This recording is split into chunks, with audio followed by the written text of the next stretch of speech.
Cheers!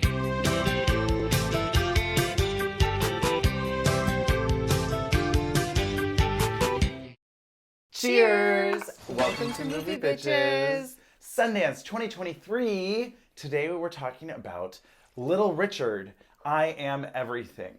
The HBO Max Little Richard documentary that, I'm just going to go ahead and say it, was terrible with fabulous, amazing subject matter. I mean, like archival footage. Mm-hmm. So rude.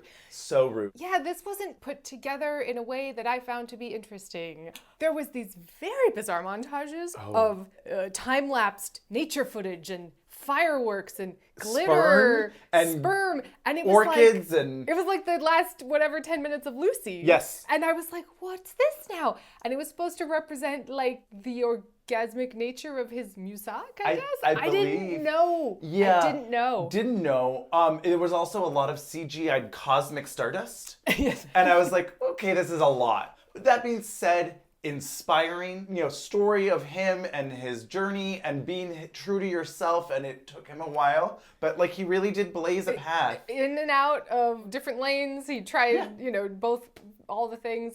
John Waters shows up briefly. Yes. Excited. I would not say briefly. It was a good third of the movie. I mean, he is, the biggest Little Richard fan, I think. I mean, he's... I didn't know that's where the mustache was. Yeah. So, there you go. Because he does a commentary track for The Girl Can't Help It. So that was exciting stuff.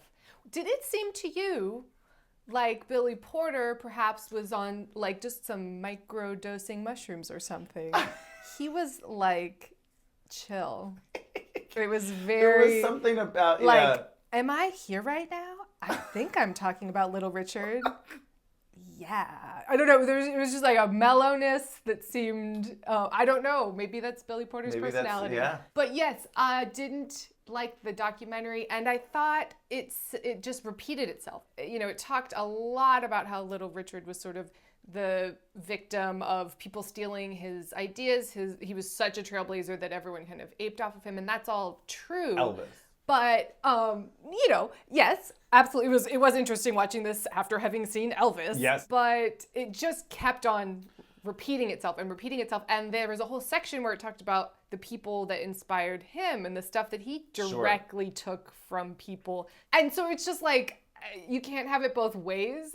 Art is fluid. And I needed them to also focus on other things. In the end, I was like, I got it. This victimhood of it became, that was the whole plot, was that he was sort of the victim of. That was. And I was like, but also there's other things. But yeah, like really fabulous. Like it was fun to see just. And the outfits. Oh my God, the outfits. And like just, again, like he was so out loud. Let it all hang out with the beautiful Little Richard from down in Macon, Georgia. I am the king of rock and roll. Ow, ow, ow.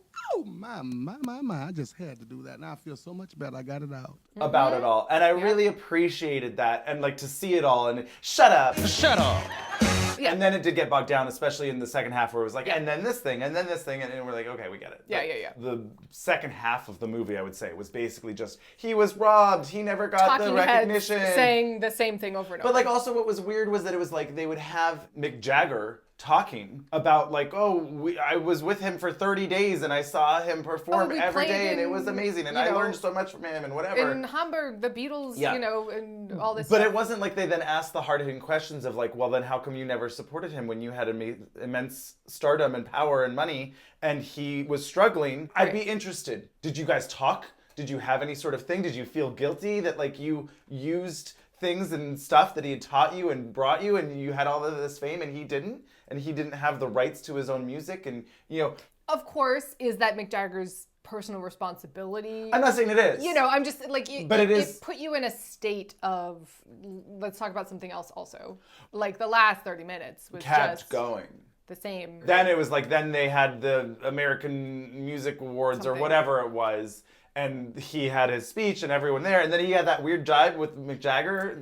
So it was like, what's this about? Let's get into it. Play that footage for Mick Jagger and be like, do you remember that night? What happened What was here? the deal? How did you guys feel? What was your relationship? That would be more interesting. Way more. It was in desperate need of a great musical montage. Ooh, yes. And also a director.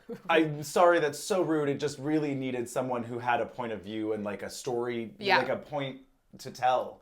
So anyway, I would say that you can watch it if you like or are in any way, shape, or form vaguely interested in Little Richard. Yep. Because fascinating, but also not a well-made movie. No. Bummer. Yeah. Well, so cheers to Little Richard. Yeah.